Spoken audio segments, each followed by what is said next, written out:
Happy holidays, Star Wars fans. I'm your bro host, Daniel Miller, here to give you another quick shot of BROAXIUM. We are the fuel to jumpstart your comic book fandom into hyperspace. Oh, damn. Happy Life Day. Let's punch it.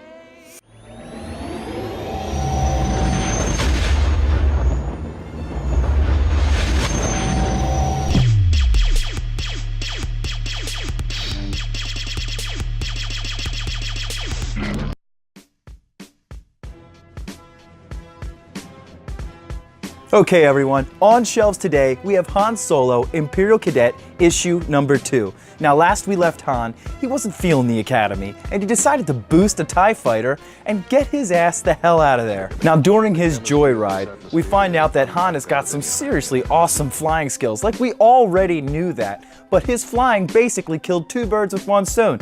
Not only did he get away from his pursuers, but also he was able to impress the one commander to keep his ass in the Academy. Now that Han is out of lockup, he's back in the class, and it's fast times at Imperial High.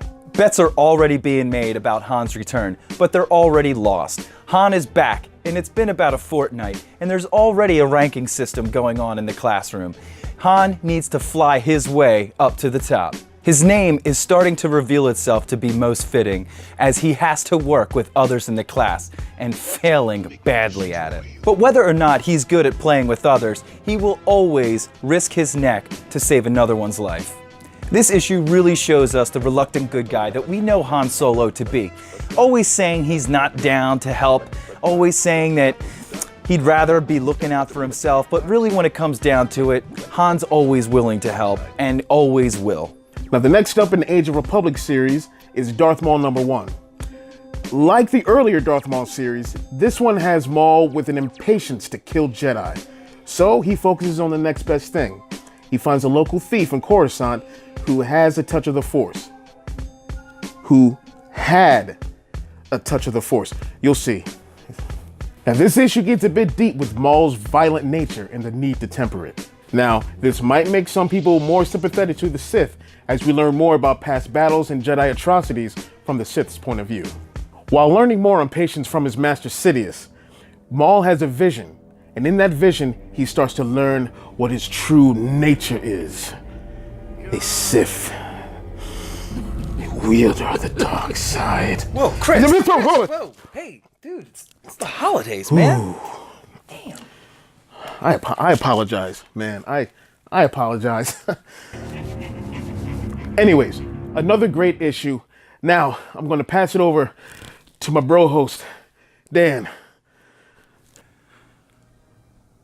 Thanks, Chris. Well, anyway, we have Dr. Aphra number 27 hitting shelves today. We have our favorite Trandoshan human couple joining us from Dr. Aphra Annual number 2. Winloss and Nock are hired by Princess Leia to find our beloved doctor, and they are more than happy to do so after their last encounter with her. Last time we see the good doctor, 000 made things a little bit difficult for them by murdering the only one that can help them. Now they've got a limited amount of time, and their patience is like a ticking time bomb. Now on the planet Milvain, you are either high class with high standards, or you are tossed into the garbage. And with limited time, class, and standards, we find our doctor and 000 tossed into that very same garbage.